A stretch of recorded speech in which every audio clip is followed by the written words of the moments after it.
The Grey Champion, from Twice Told Tales, by Nathaniel Hawthorne. Read by Bob Neufeld.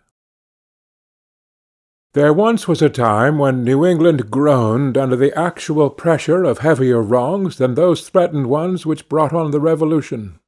James II., the bigoted successor of Charles the Voluptuous, had annulled the charters of all the colonies, and sent a harsh and unprincipled soldier to take away our liberties and endanger our religion. The administration of Sir Edmund Andros lacked scarcely a single characteristic of tyranny. A governor and council holding office from the king and wholly independent of the country, laws made and taxes levied without concurrence of the people, immediate or by their representatives, the rights of private citizens violated, and the titles of all landed property declared void, the voice of complaint stifled by restrictions on the press, and finally disaffection overawed by the first band of mercenary troops that ever marched on our free soil. For 2 years our ancestors were kept in sullen submission by that filial love which had invariably secured their allegiance to the mother country, whether its head chanced to be a parliament, protector, or popish monarch. Till these evil times, however, such allegiance had been merely nominal, and the colonists had ruled themselves, enjoying far more freedom than is even yet the privilege of the native subjects of Great Britain. At length a rumour reached our shores that the Prince of Orange had ventured on an enterprise the success of which would be the triumph of civil and religious rights and the salvation of New England. It was but a doubtful whisper. It might be false, or the attempt might fail, and in either case the man that stirred against King James would lose his head. Still the intelligence produced a marked effect.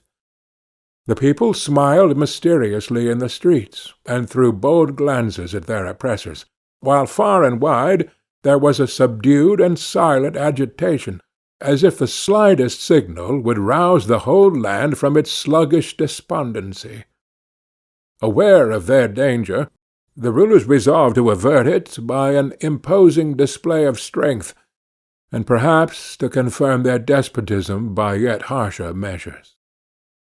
One afternoon in April 1689, Sir Edmund Andros and his favourite councillors, being warm with wine, assembled the redcoats of the governor's guard, and made their appearance in the streets of Boston. The sun was near setting when the march commenced.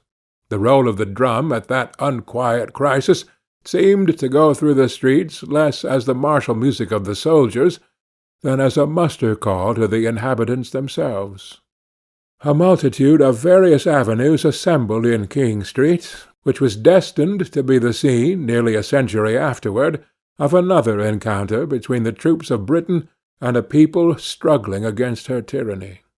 Though more than 60 years had elapsed since the Pilgrims came, this crowd of their descendants still showed the strong and sombre features of their character, perhaps more strikingly in such a stern emergency than on happier occasions.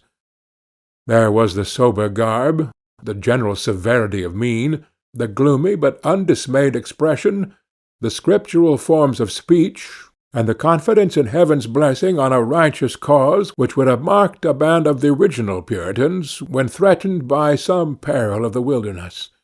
Indeed, it was not yet time for the old spirit to be extinct, since there were men in the street that day who had worshipped there beneath the trees before a house was reared to the God for whom they had become exiles.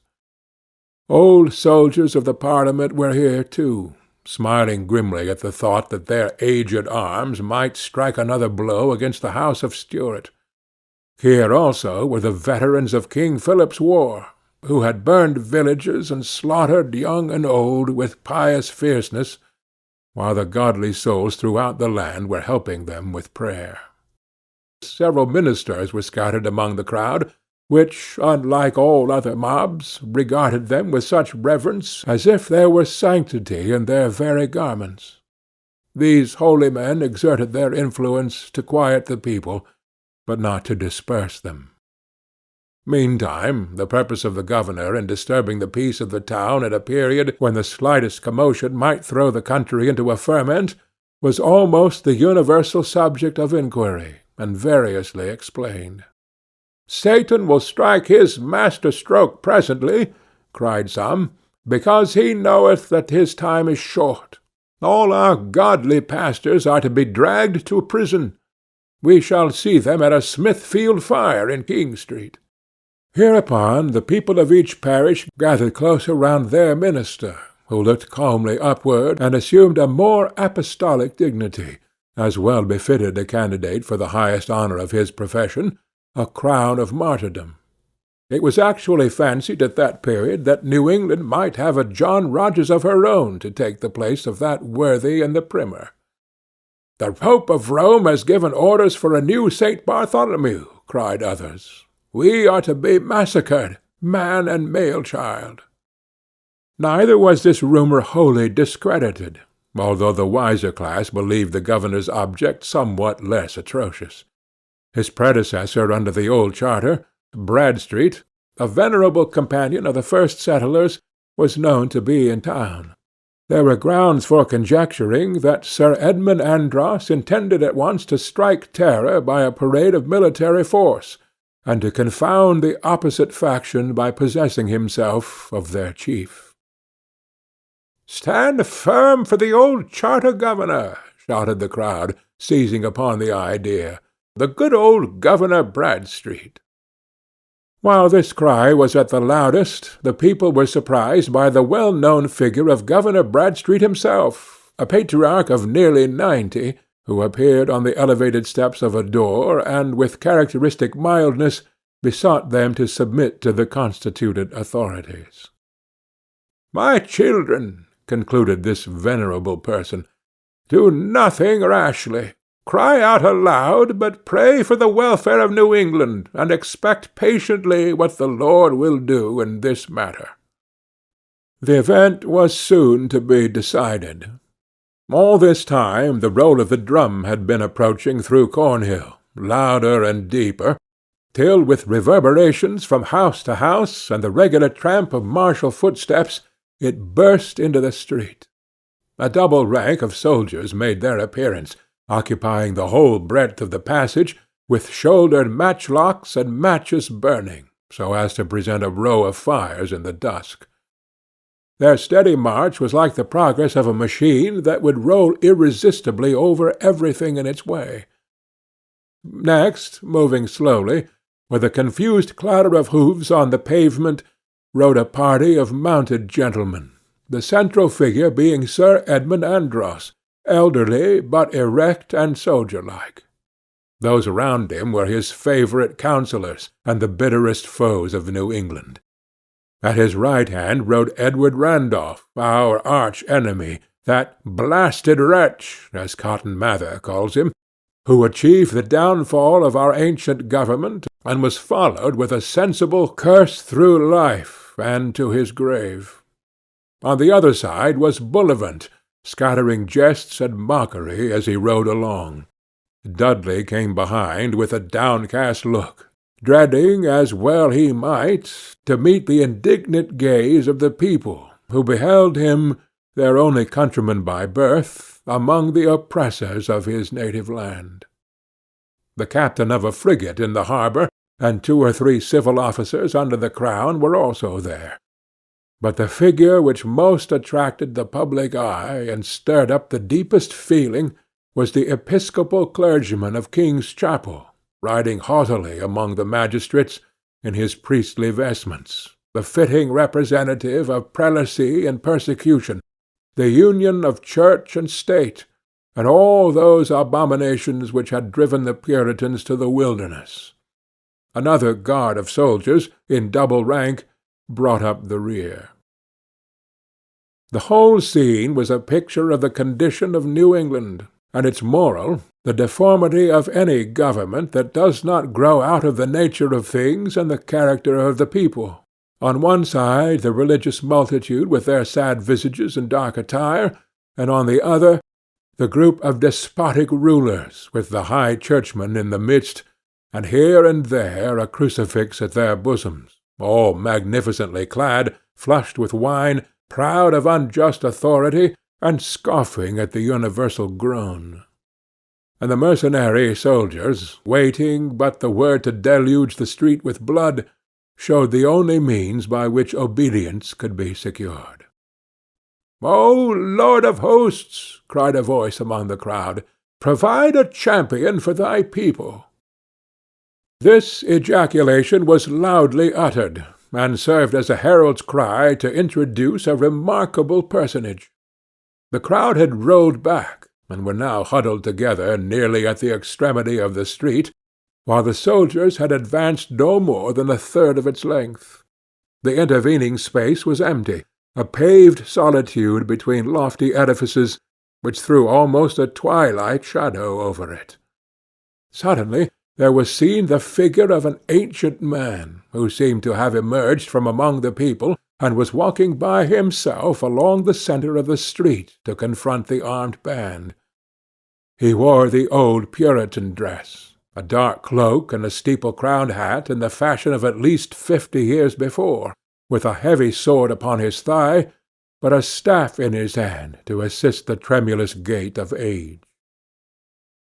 When at some distance from the multitude, the old man turned slowly round, displaying a face of antique majesty, rendered doubly venerable by the hoary beard that descended on his breast.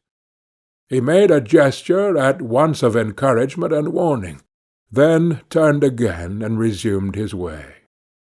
"Who is this grey patriarch?" asked the young men of their sires. "Who is this venerable brother?" asked the old men among themselves. But none could make reply. The fathers of the people, those of 80 years and upward, were disturbed, deeming it strange that they should forget one of such evident authority, whom they must have known in their early days, the associate of Winthrop and all the old councillors, giving laws and making prayers and leading them against the savage. The elderly men ought to have remembered him too, with locks as grey in their youth as their own were now. And the young, how could he have passed so utterly from their memories, that hoary sire, the relic of long-departed times, whose awful benediction had surely been bestowed on their uncovered heads in childhood? "Whence did he come? What is his purpose? Who can this old man be?" whispered the wondering crowd. Meanwhile the venerable stranger, staff in hand, was pursuing his solitary walk along the centre of the street. As he drew near the advancing soldiers, and as the roll of their drum came full upon his ear, the old man raised himself to a loftier mien, while the decrepitude of age seemed to fall from his shoulders, leaving him in grey but unbroken dignity. Now he marched onward with a warrior's step, keeping time to the military music. Thus the aged form advanced on one side, and the whole parade of soldiers and magistrates on the other, till, when scarcely 20 yards remained between, the old man grasped his staff by the middle and held it before him like a leader's truncheon. "Stand!" cried he. The eye, the face, and attitude of command, the solemn yet warlike peal of that voice, fit either to rule a host in the battlefield or be raised to God in prayer, were irresistible. At the old man's word and outstretched arm, the roll of the drum was hushed at once, and the advancing line stood still. A tremulous enthusiasm seized upon the multitude. That stately form, combining the leader and the saint, so grey, so dimly seen, in such an ancient garb, could only belong to some old champion of the righteous cause whom the oppressor's drum had summoned from his grave. They raised a shout of awe and exultation, and looked for the deliverance of New England. The governor and the gentlemen of his party, perceiving themselves brought to an unexpected stand, rode hastily forward, as if they would have pressed their snorting and affrighted horses right against the hoary apparition. He, however, blenched not a step. but, glancing his severe eye round the group, which half encompassed him, at last bent it sternly on Sir Edmund Andros. One would have thought that the dark old man was chief ruler there, and that the governor and council, with soldiers at their back, representing the whole power and authority of the crown, had no alternative but obedience. "What does this old fellow here?" cried Edward Randolph fiercely. "On, Sir Edmund! Bid the soldiers forward, and give the dotard the same choice that you give all his countrymen, to stand aside or be trampled on." "Nay, nay, let us show respect to the old grandsire," said Bullivant, laughing. "See you not he is some old round-headed dignitary who hath lain asleep these 30 years, and knows nothing of the change of times? Doubtless he thinks to put us down with a proclamation in old Noll's name." "Are you mad, old man?" demanded Sir Edmund Andros, in loud and harsh tones. "How dare you stay the march of King James' governor?" "I have stayed the march of a king himself ere now," replied the grey figure with stern composure.